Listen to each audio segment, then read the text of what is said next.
Hi గారు, welcome to our channel. ప్రస్తుతం మనతో పాటు దాము బాలాజీ గారు సీనియర్ జర్నలిస్ట్ ఉన్నారు. వారితో ఒకసారి మాట్లాడదాం. సార్ నమస్కారం సార్. నమస్తే. సార్, జగన్మోహన్ రెడ్డి గారు నిన్న అసెంబ్లీకి వచ్చి జస్ట్ ఒక 10-11 నిమిషాల నుండి వెళ్ళిపోవడం, వాకౌట్ చేయడం మనం చూసాం సార్. దీని పట్ల తీవ్రమైన విమర్శలు ఆయన మీద వచ్చినప్పటికీ ఇది ఆయన వ్యూహం ప్రకారమే చేశారు, ఆయన రఘురామకృష్ణరాజు గారిని దెబ్బ కొట్టడానికే చేశారని కూడా మాట్లాడుతున్నారు. మరి ఆయన ఏ వ్యూహం కొద్దీ అసెంబ్లీకి వచ్చి వెళ్ళారు? అండ్ ఇంకోటి ఏంటంటే సార్, ఆయన ఒకసారి వస్తే సరిపోదు, ఇంకోసారి కూడా రావాలి, అనర్హత వేటు పడకుండా ఉండాలని కూడా చాలా మంది చెప్తున్నారు. మరి ఇంకోసారి రావాలా? మరి జగన్మోహన్ రెడ్డి గారు వచ్చే అవకాశం కనిపిస్తుందా సార్? ఇప్పుడు జగన్ది అసెంబ్లీకి హాజరు పైన విపరీతమైన చర్చ నడుస్తుంది. యాక్చువల్గా తెలుగుదేశం వాళ్ళు ఒక ప్లాన్ వేశారు. అదేంటంటే జగన్ గారిని అసెంబ్లీకి రాకపోతే జగన్ని డిస్క్వాలిఫై చేయొచ్చు అన్నదాన్ని బయటికి లీక్ చేశారు. రఘురామకృష్ణరాజు, తర్వాత చింతకాయల Ayyanna Patrudu, speaker and deputy speaker ఇద్దరు కూడా మాట్లాడారు. జగన్ 60 వర్కింగ్ డేస్ కానీ అసెంబ్లీకి హాజరు కాకపోతే జగన్ని డిస్క్వాలిఫై చేస్తాం, పులివెందులో ఉప ఎన్నికలు వస్తాయి, పులివెందులో ఉప ఎన్నికలు వస్తే నేనే ఇన్ఛార్జిగా ఉంటానని కూడా డిప్యూటీ స్పీకర్ రఘురామకృష్ణరాజు అన్నాడు. సో దాంతో ఒక్కసారిగా వాతావరణం వేడెక్కింది. జగన్ని డిస్క్వాలిఫై చేసేస్తారా ఏంటి అనేది చర్చలకు వచ్చింది. దాన్ని ఎదుర్కోవడానికి జగన్ అది డిస్క్వాలిఫై అవుతామా లేదా కోర్టుకు వెళ్తామా, ఉప ఎన్నికలు జరుగుతాయా అనేది పక్కన పెడితే మనం ఎందుకు ఆ ఛాన్స్ తీసుకోవాలి, అది రేపొద్దున ప్రజల్లో చర్చ జరుగుతుంది. ఇతను అసెంబ్లీకి రాకపోవడం వల్లే మేము చేయాల్సి వచ్చిందని వాళ్ళు చెప్పుకుంటారు. అది మంచిది కాదు, లేదంటే ఉప ఎన్నికలకి వెళ్తే మంచిదే కావచ్చు. కానీ ఈ ప్రజల్లో ఒక వ్యతిరేకత వస్తుంది. ఉప ఎన్నికలకి వెళ్ళాలంటే కూడా ఏ అంశం మీద వెళ్ళాలనేది ఇంపార్టెంట్. నువ్వు డిస్క్వాలిఫై వెళ్తే జనాల్లో నీకేం సింపతి రాదు. సో అప్పుడు ఉప ఎన్నికల్లో కూడా మెజార్టీ, ఒకవేళ జగన్ గెలిచినా మెజార్టీ తగ్గిందంటే జగన్కి అది ఇబ్బంది.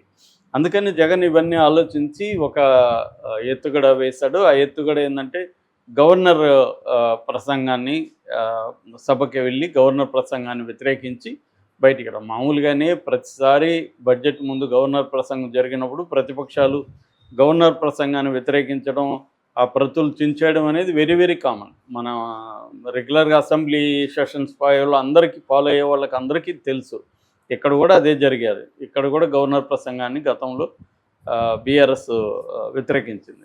ఇది మామూలుగా జరిగేది. వ్యతిరేకిస్తారు, వాకౌట్ చేస్తారు, అవన్నీ జరుగుతాయి. అదే పద్ధతిలో చేశారు. మామూలుగా అయితే తెలుగుదేశం ప్లాన్ ఏంటంటే జగన్ ఎలాగన్నా అసెంబ్లీకి రప్పించి జగన్ అరాచకాల మీద చర్చ పెట్టి జగన్ని ఇబ్బందుల్లోకి పెట్టాలనేది తెలుగుదేశం ఒక ఎత్తుగడ వేసింది. ఆ ఎత్తుగడని జగన్ అర్థం చేసుకొని ప్రతిపక్ష హోదా ఇస్తేనే నేను వెళ్తాను, లేకపోతే వెళ్ళనన్నాడు. ప్రతిపక్ష హోదా మీద చర్చ జరుగుతుంది. అంటే 11 మంది సభ్యులు ఉంటే ప్రతిపక్ష హోదా ఇవ్వచ్చా లేదా. దీనికి వైసీపీ వాళ్ళు చెప్పేది ఏంటంటే గతంలో ఉమ్మడి ఆంధ్రప్రదేశ్ ఉన్నప్పుడు 1994లో కాంగ్రెస్కి 26 సీట్లు వస్తే ఎన్టీఆర్ పీరియడ్లో కాంగ్రెస్కి ప్రతిపక్ష హోదా ఇచ్చారు. పీజే జనార్దన్ రెడ్డి ఆయన్ను ప్రతిపక్ష నాయకుడిగా కూడా పెట్టారు. అప్పుడు మరి ఎలా ఇచ్చారు? అది ఎన్టీఆర్ ఉన్నప్పుడు 94లో, తర్వాత ఎన్టీఆర్ని దించేసి చంద్రబాబు 95లో వచ్చినప్పుడు 95 నుంచి 99 వరకు కూడా ప్రతిపక్షంగానే ఉండింది. మరి అప్పుడు ఆ 10% రూల్ అప్పుడు వర్తించలేదా అనేది వాళ్ళు మాట్లాడుతున్నది. సో 10% రూల్ అనేది ఏమీ లేదు. అది స్పీకరు వీళ్ళు అనుకుంటే ప్రతిపక్ష హోదా ఇవ్వచ్చు. సో ఇక్కడ ఇంకొక ఆర్గ్యుమెంట్ కూడా వీళ్ళు ఏం తెస్తున్నారంటే, మీరు 10% 11 సీట్లు మాత్రమే చూస్తున్నారు, కానీ మాకు దాదాపు 40% ఓట్లు వచ్చాయంటే 40% ప్రజలు మా వైపు ఉన్నట్టే కదా అన్న ఒక లాజిక్ను కూడా వీళ్ళు తీసుకొస్తున్నారు. మీరు చెప్పే లాజిక్ ప్రకారం, ఎందుకంటే మీరు చెప్పేది రాజ్యాంగంలో కానీ రూల్స్లో కానీ లేదు. లేనప్పుడు మీరు చెప్పే లాజిక్ ప్రకారం మా లాజిక్ ఏంటంటే, మరి మాకు 40% ఓట్లు వేశారు కదా, దానికి పవన్ కళ్యాణ్ సమాధానం ఇచ్చాడు. అలాగా 40% ఓట్లు అంటే మీరు జర్మనీ వెళ్ళాలి, జర్మనీలో మాత్రం ఆ రూల్ ఉంది, ఇక్కడ ఆ రూల్ లేదని. ఇక్కడ ఏ రూల్ ఉందా లేదా అనేది కోర్టు తేల్చాలి. ఎందుకంటే ఇది అందరూ కూడా గందరగోళంగా ఉంది, ఎవరి వ్యాఖ్యానాలు వాళ్ళవి. ఈ అసెంబ్లీ పవర్స్కి సంబంధించి చాలా విషయాల్లో గందరగోళం ఉంటుంది. అందుకని ప్రతిసారి ఎవరి వాదనలు వాళ్ళకి తీసుకొస్తుంటారు. ఎందుకంటే ఇవన్నీ ఇండియాలో మామూలుగానే చట్టాలన్నీ కూడా ఇంటర్ప్రిటేషన్కి ఆస్కారం ఉండే వ్యవహారం ఎక్కువ ఉంటుంది. ఇంకా అసెంబ్లీలో అయితే చాలాసార్లు ఇదే గొడవ. వాళ్ళు ఒకటి చెప్తారు, వీళ్ళు ఒకటి చెప్తుంటారు, పైన స్పీకర్ ఒకటి తీసుకుంటారు. ఇప్పుడు మామూలుగా అయితే ప్రజాప్రాతినిధ్య చట్ట ప్రకారం ఒక పార్టీ వాళ్ళు ఇంకో పార్టీలోకి వెళ్ళి పోటీ చేయకూడదు. కానీ స్పీకర్ వాళ్ళ మీద చర్య తీసుకోడు. తీసుకోకుండా పోస్ట్‌పోన్ చేస్తుంటాడు. అందుకనే కదా సుప్రీంకోర్టు మొన్న స్పీకర్‌ని సీరియస్‌గా ఇక్కడ తీసుకునింది తెలంగాణలో. మీరు ఎంతకాలం పోస్ట్‌పోన్ చేస్తారు? ఆల్రెడీ 10 మంత్స్ అయిపోయింది. మీకు ఎంత టైం సరైన సమయం కావాలంటే సరైన సమయాన్ని అంటే ఎంత అని కోర్టు సీరియస్‌గానే అడ్వకేట్‌లని ప్రశ్నించింది సుప్రీంకోర్టులో. సో, అసెంబ్లీకి సంబంధించి కన్‌ఫ్యూజన్ అయితే ఉంది.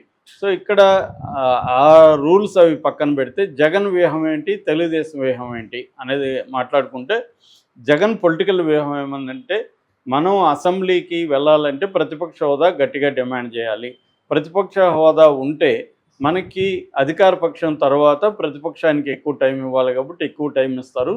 మనం ప్రజా సమస్యల మీద మాట్లాడొచ్చు అనేది అతను చెప్తున్న మాట. మేము అందుకనే అడుగుతున్నాం తప్ప నా కోసం కాదు, ప్రజల కోసం ప్రజల సమస్యల్ని తీర్చాలంటే అడగాలి. ఇప్పుడు ఎందుకంటే ప్రతిపక్షంగా ఉండేది వైసీపీనే కదా, ఇంకెవరు ఉన్నారు? ప్రతిపక్ష పార్టీ అనేది లేదు. మేము 10 మంది ఉన్నామా 5 మంది ఉన్నామా పక్కన పెడితే ప్రతిపక్షం అంటే మేమే కదా. మాకు ఇస్తే తప్పేముంది? మేము ప్రజల సమస్యలు మాట్లాడడానికే కదా అడుగుతున్నాము అనేది. ఇప్పుడు తెలుగుదేశం వైపు నుంచి చూస్తే తెలుగుదేశం వాళ్ళు ఇవ్వచ్చు కదా, ఎందుకు ఇవ్వట్లేదు?